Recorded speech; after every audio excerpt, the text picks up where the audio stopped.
You know, a book should be written on the comments folks make after leaving a church service. Comments like, "I don't know what I think about that sermon. There was so much meringue in it, I couldn't even find the pie."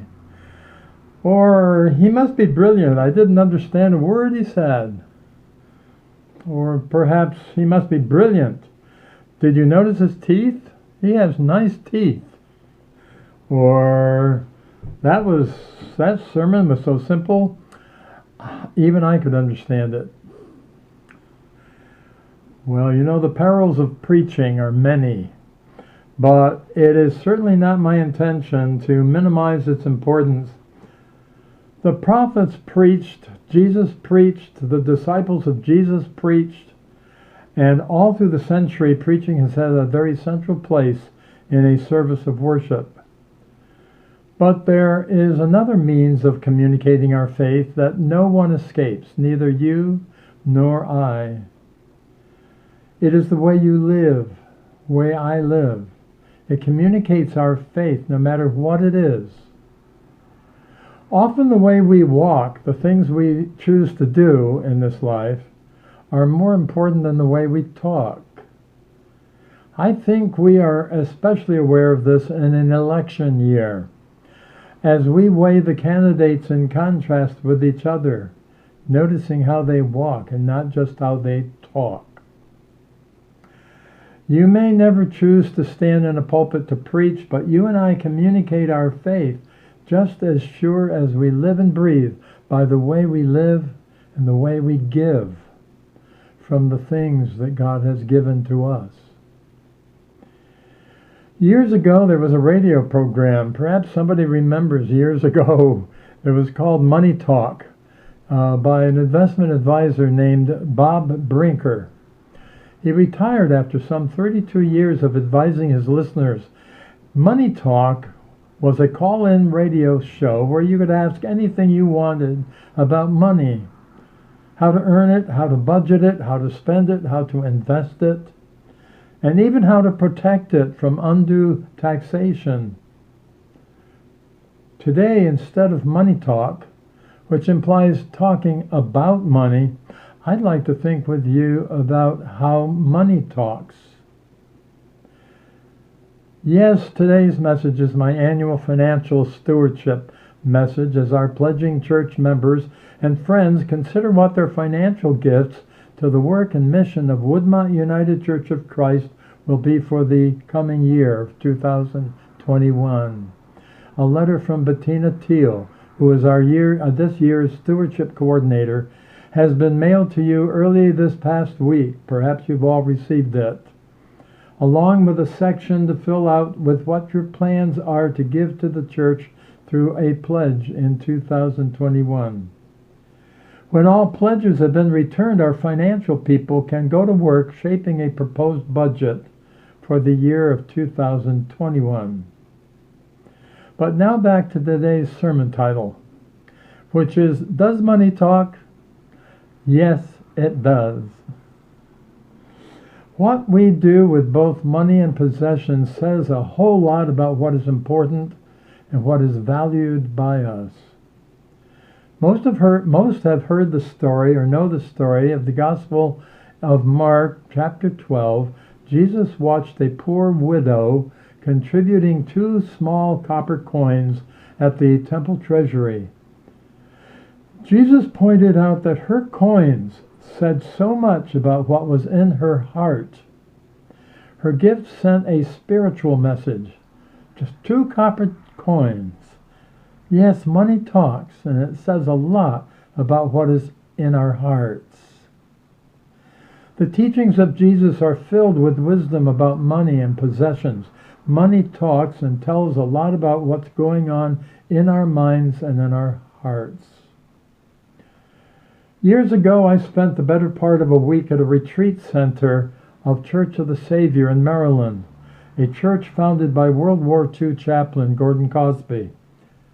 This church is comprised of multiple mission groups, one of which is called the Ministry of Money.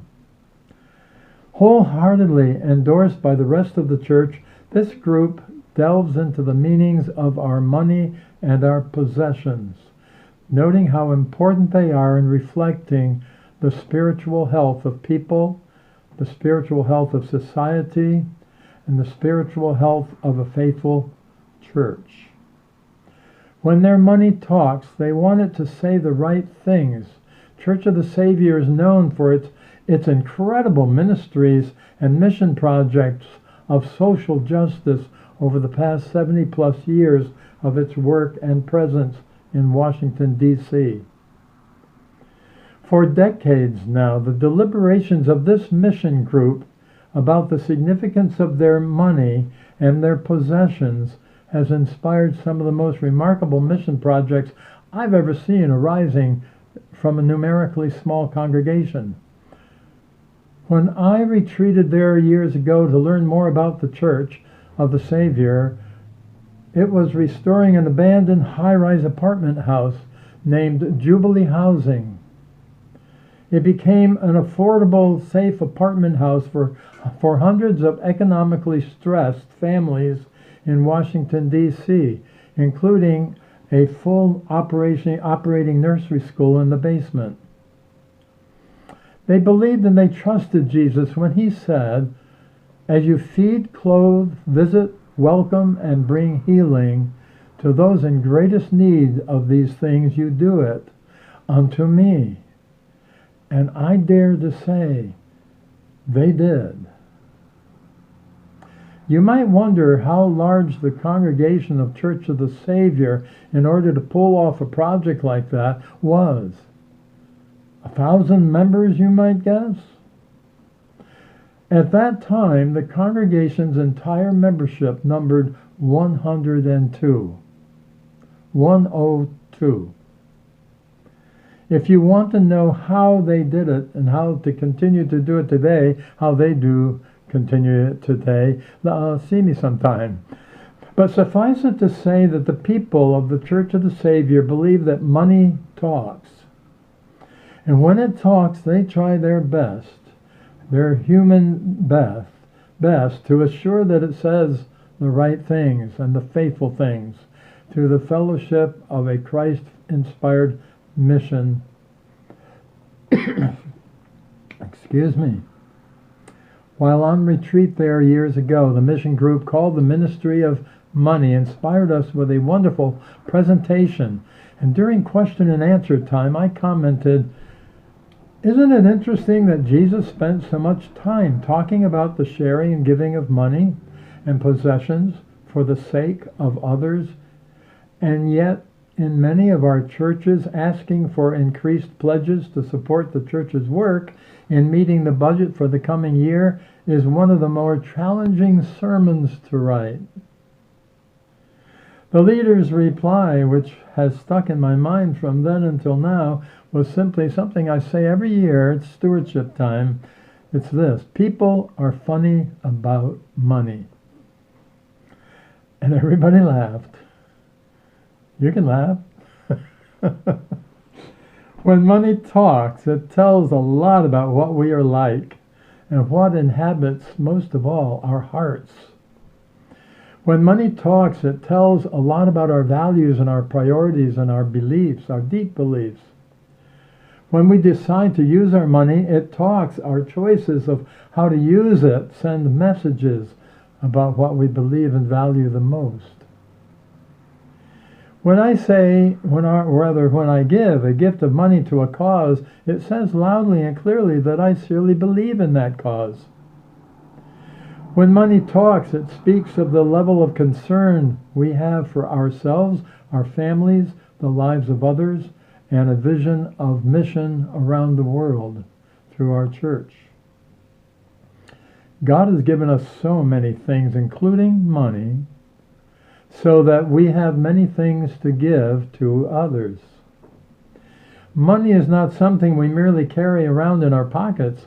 It's an extension of who we are and a strong indicator of where our interests really lie and in what we entrust our faith and use we make of it determines many of the goals our lives serve. Money can bring to pass many of life's greatest goods, providing food and clothing and shelter and travel and recreation and education and health care and hopes for peace and justice. And the list goes on and on. When our church's money talks like that, has many good things to say and worthwhile things to accomplish. Learning from God to use money generously, wisely, unselfishly, and faithfully is a wonderful thing to do. Knowing that our daily decisions about such things often speak our faith more loudly than words ever can. Our Fall Pledge campaign for year 2021 has targeted Sunday, November 22nd, 2 weeks from today, hoping that folks will make every effort to return their pledge cards to the church by that day, if possible. This will help our financial planners so much. As I said earlier, Bettina, our stewardship coordinator, has sent a letter and pledge cards, snail mail, early this past week, explaining all of this.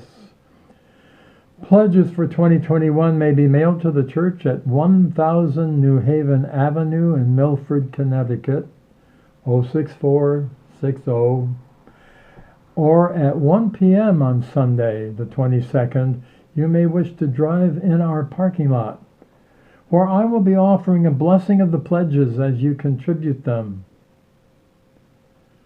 As the story is told, a rabbi once asked his students how they could tell when night had ended and day was on its way back. Is it when you can see an animal at a distance and can tell whether it's a sheep or a dog? No, answered the rabbi. Is it when you can look at a tree in the distance and tell whether it's a fig tree or a peach tree? No, came the reply. Well then, when is it? The students asked. It is when you look upon the faces of other human beings and you see that they are your brothers and sisters, just as God has made them to be. Until you can do that, then no matter what time it is still night.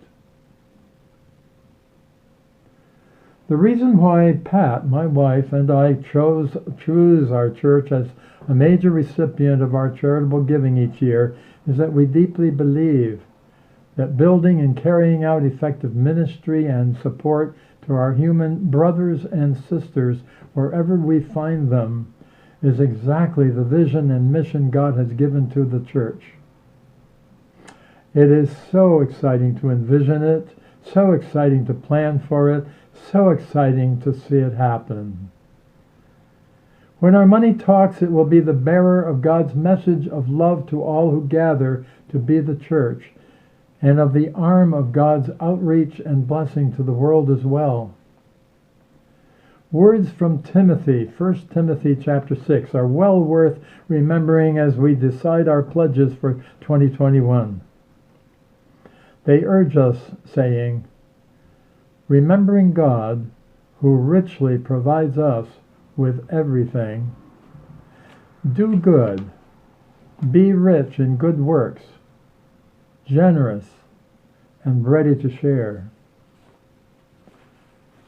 If my money is going to talk, I want it to say and to do things like that.